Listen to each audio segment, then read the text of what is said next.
Welcome to Krystal Glass Live, your outlet to share your thoughts, experiences, and opinions on all things related to Black culture. I'm your host, Krystal Glass, and thank you so much for joining me. All right, let's get this conversation kicked off. Where to start? You know what? We really will just start with this basic question. Well, let me first back up and say the topic itself, Nick Cannon, father of or foe. As we know, by definition, foe means enemy, and things of that nature. So we're certainly not calling the man an enemy. We're just saying in this conversation, foe would be the opposite of father. So it's the idea that to be a father, to have that title father is a privilege, and it's associated with being active in the lives of your children. And so the opposite would be foe, just someone who is fathering children, but not a father per se. So for the sake of this conversation, the first question at hand would be father or foe, and why? And so that's what I want to ask you all is your thoughts on whether you see Nick Cannon as a father or foe, and why. So with that, if you want to share your thoughts, press *6 to unmute your line, and we'll just go from there. Caller ending in 4618. Thank you for calling. So father or foe, and why? I think it's a foe. Hey, Krystal, this is Kiana. Hi, I think Kiana. Long time no see, no hear, but I think it's optics. It looks one way, and because he can support them financially, but attention-wise, it's to the detriment of the children. All those, little children, maybe the oldest or the youngest, when he gets older, may get more attention. But like you said, can you really give them the attention that they need? And if you do that, that's taken away from you making money and being able to support all those children. It's just optics, and like you said, it's a sport. He wants to sow his oats, but these celebrities, they don't look at, the mental health of the child that they're bringing into the world. Yes. Okay, you hit on a couple things, optics, and then also the mental health piece. I want to touch on both real quick. So on the optics side of things, just like how it's viewed, what's being put out there, what people are seeing and digesting, I really see it as someone who's been called lame their whole career. I never really personally seen Nick Cannon as lame. I mean, he's goofy, he's funny, he's the wilding out character. But the truth is, in the industry and outside of the industry, people have called Nick Cannon lame his entire career. So I feel like he finally found something to do where he's getting this false sense of respect, and where he's getting this attention, and where men in the industry are silently glorifying him, he got 5 baby mamas and they bad, or they this or they that. And that's what I see it as from an optics standpoint, is that this is the underdog. This is the dude that was called lame all of high school, and then went to college and pledged in the fraternity and started getting some attention. That's how I see it. This is a robust conversation. It's so many angles where it can be addressed. I had a good friend of mine, a male friend of mine, and was ease up a little bit on looking at it from just being about Nick Cannon in terms of making men feel like this is a man's issue. And the truth is, it's not. It takes two to procreate. So these women go into the situation well aware too that they're about to have Nick Cannon's, 8th child. So I definitely want to approach this from a balanced approach. But the reality is, the culture is eating this and seeing this and consuming this, and I don't feel like a lot of people are really addressing how they feel about it. And so that's what tonight is about. I see caller, last couple of digits, ending in 2840. I see you unmuted your line. First question at hand, father or foe, and why? What's going on? This is Demetrius, by the way. What's going on? Hey, Demetrius, how are you? I'm good. So because I got a pick from, friend, father, foe, so I have to pick one, so I'm going to pick foe. Because like the sister said, it's just not productive to have all these kids all over the place, right? So I totally disagree with what he's doing. Why he's doing that, I don't know, because I don't know the brother personally. I think why he's getting away with it is because so many men that don't have money are having 8, 9, 10, 15 kids that cannot take care of them. And women are willing to have those men's children. So I guess it's like, well, at least this brother can somewhat financially take care of them, because you have sisters that's having babies with dudes that can't financially take care of them. And, of course, with all those kids, he can't see them and spend that quality time with them either. So I think he's getting away with it because of that fact. The fact that, of course, he has financially take care of them, and the fact that so many men who don't have a dime have 10, 15 kids. I mean, I know dudes like that. We hear about the cats that had like the 20, 27 kids, 33 kids that was on Ayanna Van Zant's show a couple of years back.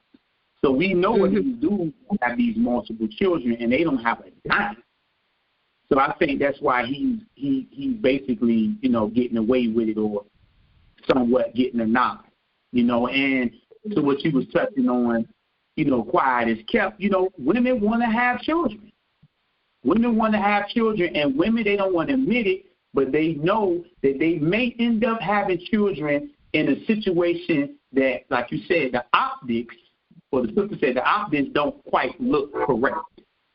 It's just, I want to have a child, clock is ticking, he is kind of cute, he got curly hair, he got green eyes, blah, blah, let me go ahead. Because it'd be too many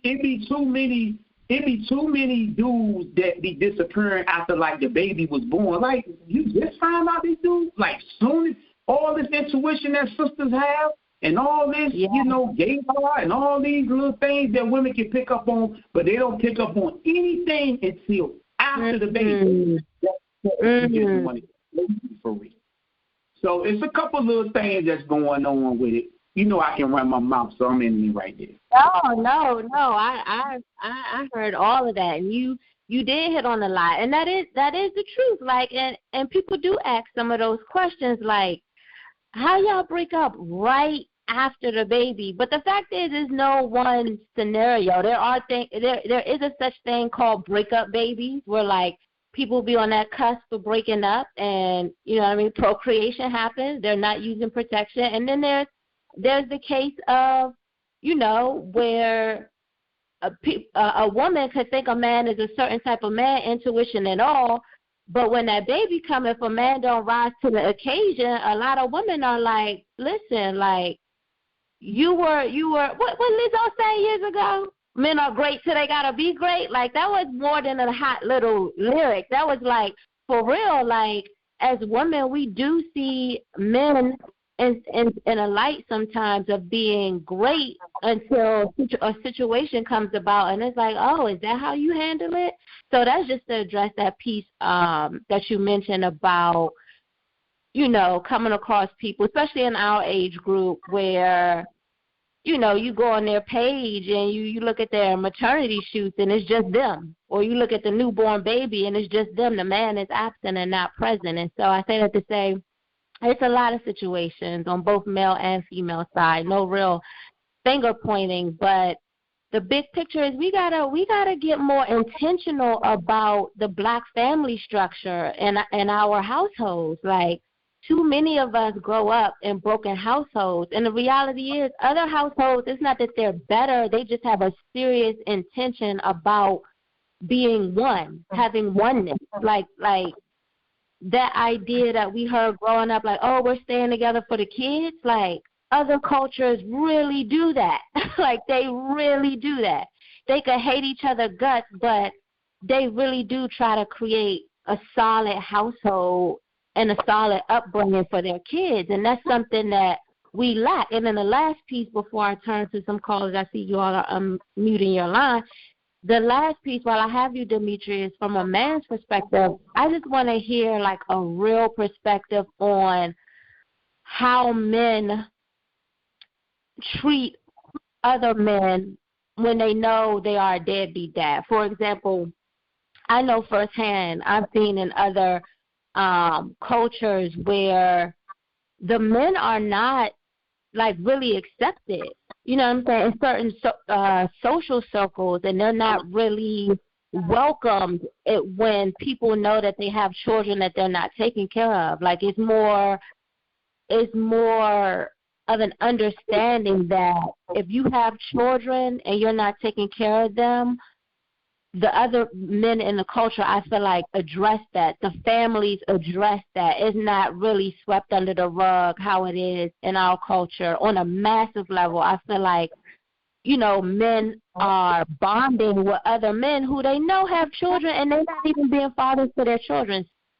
Well, from my experience, it's talked about, because I have family members that have multiple kids like that, and we talk about it from a perspective like, yo, man, you know what I mean? Like, you can't keep doing this, but he keeps doing it. But I didn't outcast him or, you know, give him the side eye necessarily, you know, even though I didn't agree with, and we talked about it, and he knew how I felt about it.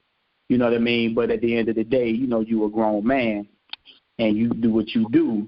But I voiced my opinion about what I thought of it, but I will say, I think it's more so on the lines of it can be unspoken in a sense, like it's kind of like that elephant in the room type of thing. Like, dudes might clown you because you got all them kids, but not really blackball you. Dudes know what it means to have all them kids, child support, you not getting along with the mothers and this and that. So it's not celebrated. You know, maybe when we were younger teenagers and not really looking at the overall consequences, but as adults, when you understand the overall consequences of all of this that you're doing, not at all. You know what I mean? And I think maybe from a religious standpoint, like brothers that are Muslims or brothers that are part of an organization, where you have a structure, where you are supposed to be a particular type of man, and how you're supposed to represent yourself, you may be held accountable under that umbrella. But just in the neighborhood kind of, you know, round the way culture, yeah, you'll get talked about, you get pulled to the side, like, what, you got how you going to take care of these kids? You know, your father or uncle might pull you to the side or something like that. But it's not like you mentioned, where it's an infrastructure of men that would just say, let's just outcast this dude for making a mess. Okay, but that's awesome. Yeah. I appreciate that. I definitely do. Thank you for sharing your thoughts. For the new callers that are calling in, we're really just discussing this topic on Nick Cannon and whether you would consider him a father, you know, really having that privilege of the title of father, or whether you would consider him a foe to the culture, really seeing him as someone that a detriment to influencing our culture and really putting these optics in mainstream as it relates to just procreating and having a lot of children. Lastly, before I turn back to the phone line, for those of you who have just called in, I was just talking to a man about how other men see this, because there are populations in our society that celebrate this and that see this as respectable, and that see this as an honor. And so that's definitely something I wanted to touch on. So it was refreshing to hear the last caller talk about how some men do pull you to the side and address it. And in some cases, you know, men with a lot of children just typically find themselves as an outcast anyway. So with that, that was a quick recap. I'm going to turn back to the phone line just to share your thoughts or opinions. Caller 4618, your line is unmuted. Let me know your thoughts. Yeah, this is Kiana again, but I don't want to take up too much time. But I want to say from on the woman's side, it seems to be a trend, and having babies with people that have money is just a way they're thinking about themselves and that they're being taken care of. And again, they're not thinking about the children. It's a trend. It looks good. It's the future. Then I'm gonna just get child support, and I'll always be taken care of. Instead of thinking about, will this person be a part of my child's life? That's real.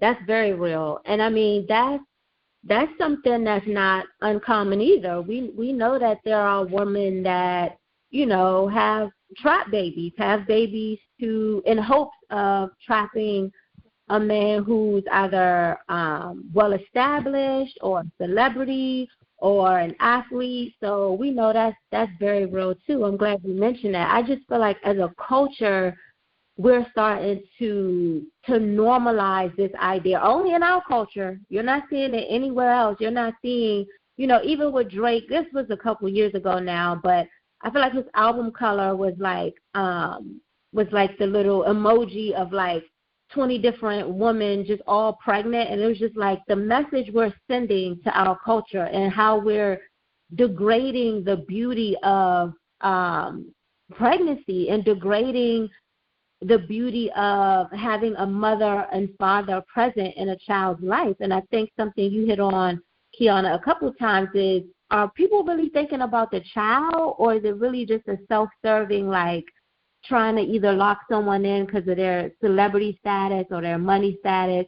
Or in my opinion, in Nick Cannon's actions, I feel like I said earlier, like he's trying to redeem himself because he's been called lame his whole career, and he feel like he found that one thing where he's getting this attention and he's getting subtle respect from other men in the industry. Nobody's really saying, on a mainstream level, like this is disrespectful to the culture. Caller 8398, I see you unmuted your line. Share your thoughts with us. I would say he's a little bit of both. And I say that because I think right now the kids are young, and I think he really believes that, it's all going to work out. But at some point, those kids are going to grow up. And I think, where is his father? What is his situation then? And also, too, I think these conversations have to happen among the sisters, because this is not okay. So I think for us as women, we've got to lift each other. We've got to have these conversations because they're settling. It's not okay. And I think in the back of their minds, they know it's okay, that it's not okay. So I think just having those conversations among ourselves, lifting each other, valuing each other, because he could only do what we allow him to do. So those are just my thoughts on it. You're right. We do need more just women just coming together to talk about the tolerance of, tolerating and being a part of creating broken households, because it takes two. It's not just, the man's responsibility or the man creating the child by himself. So you're certainly right. It definitely takes two. And I would say the last thing around that is you hit on something real deep. We didn't look at the dynamic of Nick Cannon and his father, just trying to get an idea of what that relationship looks like, because it impacts everyone. Like the relationship you have with your mother and your father is, again, one of these things that's backed by science, where it really does determine a lot of factors in your life as an adult, depending on the relationship you have, in this case with your father. So I think that's something unique that should be looked at in terms of Nick Cannon's relationship with his father. And I know a lot of us didn't celebrate Father's Day yesterday because a lot of us don't or didn't grow up with a father. And so that's a key piece that you hit on, is the relationship we have with our fathers and how that determines our actions in our relationships and just in adulthood in general. All right, caller, last couple digits ending in 7334. Let us hear your thoughts. Hey, how's everybody doing? This is Adrian. Hey, Adrian. Hey, how you feeling? I'm good, bro. Thanks for calling in. Absolutely. So just to, touch on a few things. I'm sorry. It's Mick and then, the father or foe topic.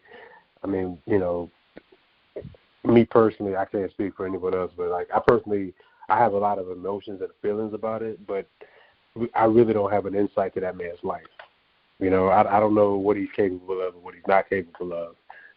And maybe he is a great father. Maybe he has cracked the code to fatherhood. But I don't think it's realistic that you can spend adequate amount of quality time with that many kids. I mean, without omitting a child. So I just don't see how it's going to be. I see how it can be productive, but I don't see how it's going to be productive for all the kids, and how all the kids are going to be impacted by it. Awesome. Yeah. No, I hear you in not wanting to, like bash the man, because you really don't know if he's jumping on a private jet every day going to these different households. Mind you, they're in totally different cities. Like a lot of them live on different coasts. And then I hear you on the side of saying, like, you definitely don't see it as being productive. And there's both sides to it. And I'm more on the side of it's not possible, to see everybody's first footstep, to bond. When children are at a certain age, like that bonding is real, newborn to what I think is like 4 or 5 years old, like that connection that you create with your mother and father, that time is sacred. So it's not possible that he's in everyone's life in a full capacity. And I think the danger is that some people see it as, okay, he has money, so it's okay. And I think that's what the danger is for our culture, and that as long as he's paying child support, then it's okay. It's detrimental to not only our children, but even us as adults. So with that, thank you all so much, and have a beautiful night. I'm your host, Krystal Glass, and remember to shine even when no one's looking.